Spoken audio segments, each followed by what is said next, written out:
শাড়ি পরে গড়িয়াহাটের মোড়ে আসতে পারি ঠিক সন্ধ্যে 6টায়।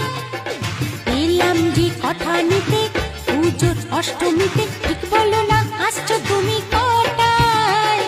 গোল প্রিন্টের শাড়ি পরে গড়িয়াহাটের মোড়ে আসতে পারি ঠিক সন্ধ্যে 6টায়।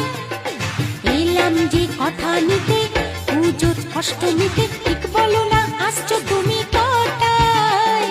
সত্যি করে বলো না, করো না আমায় চলো না।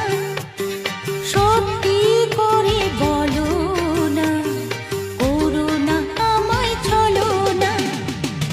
গোল প্রিন্টের শাড়ি পরে গড়িয়াহাটের মোড়ে আসতে পারি ঠিক সন্ধ্যে 6টায়। এলাম যে কথা নিতে পুজোর অষ্টমীতে,